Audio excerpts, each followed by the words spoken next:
Sa lui prodigua, donc Pénina, des mortifications pour la porter à s'irriter de ce que l'Éternel avait rendu stérile. Et toutes les années, il en était ainsi. Chaque fois qu'Anne montait à la maison de l'Éternel, Pénina la mortifiait de la même manière. C'est vraiment méchante parce que dans la mesure où elle sait que cette femme n'a pas d'enfant, elle sait sa position vraiment. Et là, elle va encore appuyer là où ça fait mal au fin de compte. Et je ne sais pas si vous situez, il y a peut-être des gens qui ne vont jamais à l'église. Oui. Mais imaginez que là, c'est comme s'ils allaient à l'église et c'est qu'à l'église qu'ils sont embêtés. C'est parce qu'ils ont cet acte religieux, vous voyez? Alors là, on dit, mais pourquoi? Pourquoi y aller, hein? On est dans un monde qui va de moins en moins à l'église, donc on a du mal à comprendre. Mais vous imaginez aller à l'église où on s'attend à ce que les gens s'aiment, s'apprécient et qu'il y ait quand même quelque chose de particulier. Et c'est là, encore plus, qu'on est embêté. C'est pas normal, non? Hein? Ça me fait aussi penser à une histoire. On voit que la Bible est pleine de leçons parce que, comme tu l'as dit, c'est vrai que c'est à l'église que là, elle se fait harceler encore plus. Mais c'est un petit rappel, une petite piqûre de rappel sur le mariage, c'est-à-dire que ça nous montre encore que Dieu il avait prévu qu'une personne à chaque fois pour chaque individu et que là, le fait d'avoir deux femmes, ça crée déjà des conflits dans le foyer. Et là, elle en profite, le fait qu'elle ait des enfants. Voilà. Et ce n'est pas le seul couple de l'Ancien Testament où il y a plusieurs femmes et que ça pose effectivement des problèmes dans le foyer. Et on peut vraiment aussi en déduire ça qu'effectivement, la solution donc, du mari de prendre une deuxième femme parce qu'il n'y a pas des enfants, eh bien finalement, même s'il a eu des enfants, il n'a pas eu la paix dans son foyer. Ouais. On voit l'exemple aussi de Jacob qui a eu Isaac d'abord qui a eu deux femmes, au fin de compte sa femme Sarah qui aimait beaucoup et ne voit-il pas qu'il va en prendre une autre parce qu'elle n'avait pas d'enfant. Et on a les conséquences de cette histoire jusqu'à aujourd'hui, au fin de compte. Oui. Donc, il y a toujours des conséquences quand on a deux femmes dans un foyer. Voilà. Alors, c'est facile à dire, hein, mais quand on vit des choses, il y a des peines qui sont là. Ça peut être de biens matériels, sans être forcément matérialiste, mais les biens matériels peuvent être un drame. J'ai un ami qui m'a dit, mais ma maison a toute brûlé, c'est impressionnant, je n'ai plus de souvenirs. Et plus rien, les grands-parents nous avaient laissé des choses, etc. Il n'y a plus rien. Et c'est là que je me suis rendu compte que, sans être attaché aux biens matériels, mais c'est un patrimoine qui est plus que matériel, quoi, hein, sentimental et autres. Et donc, il y a des circonstances de la vie qui sont vraiment source hein, de désespoir, de difficultés et de vie, et qu'il faut vivre avec des aspirations profonde, là c'était d'avoir un enfant pour Anne, et que l'on n'arrive pas à réaliser. Et donc c'est une difficulté, parce que ça ne dure pas seulement un mois, un jour, ça dure des années, et que ce n'est pas, facile, et que ça ôte parfois toute espérance, même dans le Dieu dans lequel on croit. Hein, c'est ça aussi, hein, on est bien là avec une femme qui est une croyante, et comment elle va réagir face à cette difficulté. Et c'est vrai que même par rapport à nous, quand ces difficultés nous arrivent, comme là dans ce cas précis, on a l'impression que c'est une punition de Dieu, vraiment une punition de Dieu, alors que des fois ça peut même être les conséquences de nos propres actes, mais on n'arrive pas toujours à accepter que ça soit dans les plans de Dieu pour nous. Oui. C'est-à-dire que là, comment dire maintenant, c'est peut-être un mal pour un bien. Donc c'est vrai qu'il faut qu'on arrive à accepter que ce soit Dieu qui dirige toutes choses et que même dans le malheur, il est aussi là avec nous. Et que...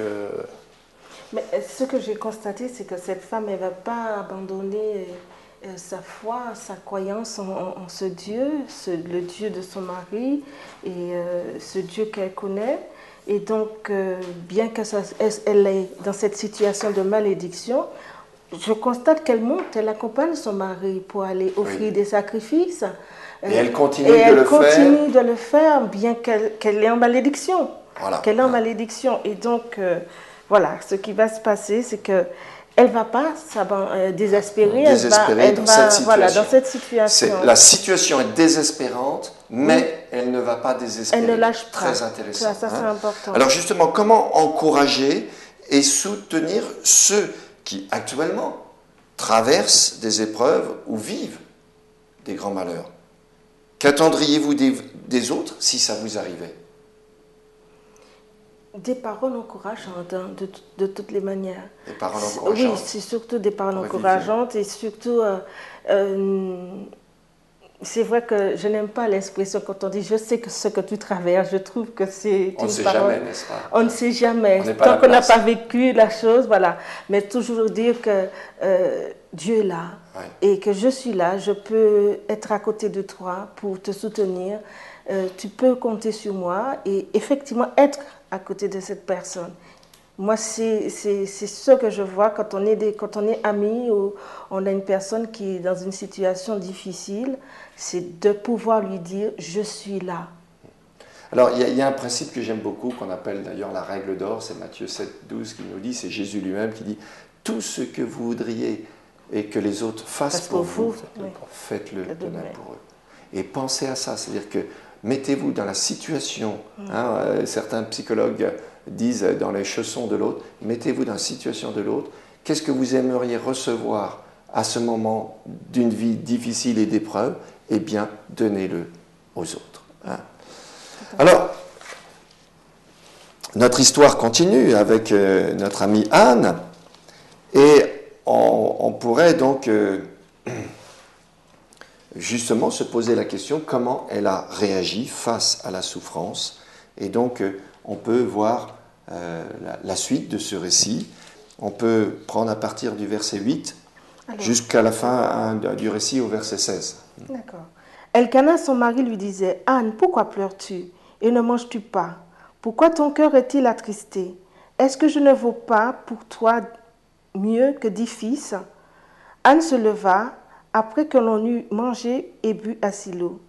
Le sacrificateur Élie était assis sur un siège près de l'un des poteaux du temple de l'Éternel. Et l'amertume dans l'âme, elle pria l'Éternel et versa des pleurs.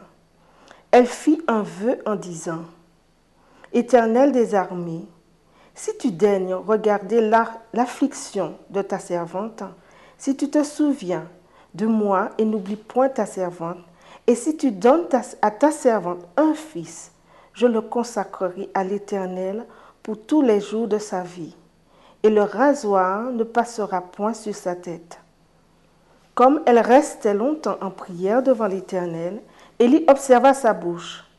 Anne parlait dans son cœur et ne faisait que remuer les lèvres, mais on n'entendait point sa voix.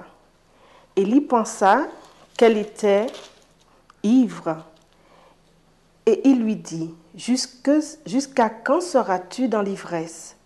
Fais passer ton vin. » Anne répondit « Non, mon Seigneur, je suis une femme qui souffre en son cœur, et je n'ai bu ni vin, ni boisson enivrante, mais je répandais mon âme devant l'Éternel. Ne prends pas ta servante pour une femme pervertie, car c'est l'excès de ma douleur et de mon chagrin qui m'a fait parler jusqu'à présent. » Élie reprit la parole et dit, « Va en paix, et que le Dieu d'Israël exauce la prière que tu lui as adressée. » Et alors, qu'est-ce que vous pensez? Quels sont les éléments qui sont importants dans cette prière?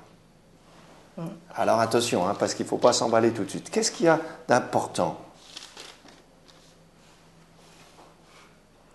Elle prie dans son cœur. Oui. Et surtout, elle ne fait pas de reproche à Dieu de sa situation. Elle ne fait pas de reproche à Dieu. Elle présente tout simplement. Elle la présente. Mais alors, avec quel sentiment elle est présente? C'est important parce que nous sommes des êtres humains. Et parfois, on a l'impression que d'entendre des beaux discours, y compris des fois dans les églises, elle les présente comment? Avec quel sentiment?